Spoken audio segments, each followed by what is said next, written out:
मुश्किल केजरीवाल के लिए बिल पास होना। ये तस्वीर आप देख रहे हैं, कल जिस वक्त बिल पास हुआ, ये वो तस्वीर है, फुल स्क्रीन लीजिए जरा, सुनवाइए। The motion is adopted and the bill is passed. The motion is adopted and the bill is passed. अब ये समझिए कि सर्विस बिल पास हो गया। मैं आपको बताऊंगा दिल्ली में पहले क्या स्थिति थी और इस बिल के आ जाने से क्या हालत होगी, क्या बदल गया है। दरअसल बिल तो पास हो गया, बदल ये जाएगा। दिल्ली सर्विसेज अध्यादेश पहले लाया गया था, अब दिल्ली सर्विसेज अध्यादेश कानून बन गया है। पहले अध्यादेश एक बार में अधिकतम 6 महीने के लिए लागू था, अध्यादेश के कानून बनने के बाद अब यह हमेशा के लिए कानून लागू हो गया। अध्यादेश से पहले दिल्ली सरकार के पास था, यानी केजरीवाल के पास अधिकारियों की ट्रांसफर पोस्टिंग का अधिकार था। अब कानून के मुताबिक ट्रांसफर पोस्टिंग पर उपराज्यपाल आखिरी फैसला करेंगे। पहले सुप्रीम कोर्ट के फैसले के बाद दिल्ली सरकार को ट्रांसफर पोस्टिंग का अधिकार मिला था। कानून के मुताबिक ट्रांसफर पोस्टिंग पर फैसला अब उपराज्यपाल करेंगे। अरविंद केजरीवाल सरकार सीधे ट्रांसफर पोस्टिंग कर सकती थी, किसी से राय लेने की जरूरत नहीं थी। अब 3 सदस्यीय कमेटी ट्रांसफर पोस्टिंग करेगी। इन 3 सदस्यों के अध्यक्ष जरूर अरविंद केजरीवाल होंगे, लेकिन कमेटी में केजरीवाल के साथ 2 और अफसर होंगे। 2 कौन? ट्रांसफर पोस्टिंग पर बहुमत से फैसला होगा, विवाद होने पर उपराज्यपाल फैसला करेंगे। पहले प्राधिकरण बोर्ड आयोग के सदस्यों की नियुक्ति दिल्ली सरकार करती थी, अब ये सारे अधिकार उपराज्यपाल के पास होंगे। मंत्रालय का सचिव मंत्री के निर्देश मानने को बाध्य थे पहले, यानी सचिव सेक्रेटरीज को मानना पड़ेगा मंत्री क्या कह रहे हैं। अब मंत्रालय के सचिव मंत्री के निर्देश मानने को बाध्य नहीं होंगे। पहले मुख्यमंत्री के पास था विधानसभा सत्र बुलाने का अधिकार, अब सत्र बुलाने में उपराज्यपाल की बड़ी भूमिका होगी। भूमि, पुलिस, पब्लिक ऑर्डर उपराज्यपाल के जिम्मे थे, अब उपराज्यपाल के अधिकारों का दायरा व्यापक हो गया है। अब आपको बताता हूं कि केजरीवाल की मुश्किलें और कैसे बढ़ेंगी। सिर्फ बिल पास नहीं हुआ, गृह मंत्री ने कहा बहुत सी फाइलें हैं जो फाइलें खुलेंगी, उन फाइलों में केजरीवाल के घर की फाइल भी है। घर की फाइल गायब हो गई पिछले दिनों। सोचिए, जैसे ही आरोप लगाया बीजेपी ने कि जैसे ही सुप्रीम कोर्ट से केजरीवाल को ट्रांसफर पोस्टिंग की ताकत मिली, उन्होंने फौरन एक्शन लेना शुरू किया, कई ट्रांसफर कर दिए, पद मुक्त कर दिया और फाइल गायब हो गई।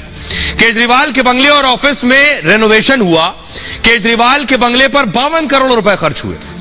इसी रेनोवेशन में भ्रष्टाचार के आरोप लगाए गए। आरोप है कि इसी भ्रष्टाचार से जुड़ी फाइलें गायब हो गई। यह आरोप केजरीवाल के ही पूर्व विशेष सचिव ने लगाए। केजरीवाल को सुप्रीम कोर्ट से ट्रांसफर पोस्टिंग की ताकत मिली, केजरीवाल ने फौरन विशेष सचिव को पदमुक्त कर दिया। भ्रष्टाचार के आरोप में राजशेखर पर कार्रवाई हुई थी, अब राजशेखर ने बड़ा आरोप लगाया। उनका कहना है केजरीवाल के बंगले वाली फाइल गायब है। यह फाइल रेनोवेशन में भ्रष्टाचार से जुड़ी थी, फाइल के साथ ही कुछ दस्तावेज गायब होने का दावा है। राजशेखर का कहना है मंगलवार को संदिग्ध गतिविधि हुई, सुबह तड़के 3 बजे देखा तो रूम का दरवाजा खुला था, अंदर गए तो रूम से कुछ जरूरी फाइलें गायब मिली। फाइलों में कुछ रेनोवेशन में भ्रष्टाचार से जुड़ी हुई थी। राजशेखर ने इसे गोपनीयता का उल्लंघन बताया। आशंका जताई कि जासूसी उपकरण भी लगे हो सकते हैं, उन्हें सबूतों से छेड़छाड़ किए जाने की भी आशंका है। दिल्ली सरकार कह रही है राजशेखर भ्रष्ट अधिकारी है, राजशेखर की जांच होनी जरूरी है, सीबीआई जांच होनी चाहिए। सीएनजी किट घोटाले में राजशेखर को मुख्य आरोपी बताया है। 13 मई को केजरीवाल सरकार ने राजशेखर से जिम्मेदारी ले ली। राजशेखर दिल्ली सरकार में विशेष सचिव पद पर थे। भ्रष्टाचार का आरोप लगाकर राजशेखर को कार्य मुक्त किया। अब अधिकारी ने रेनोवेशन फाइल गायब होने का दावा किया है। खुद गृह मंत्री अमित शाह ने सदन में, राज्यसभा में यह बात कही। अब सिर्फ एक फाइल नहीं है, गृह मंत्री अमित शाह ने सदन में केजरीवाल की कई फाइलों की बात की है। इसमें एक फाइल है जो जेल जाने से रोक नहीं पाएगी, यानी जेल जाना ही होगा उस फाइल के बाद। बात हम कर रहे हैं जासूसी की। जासूसी का आरोप भी केजरीवाल सरकार पर लगा है।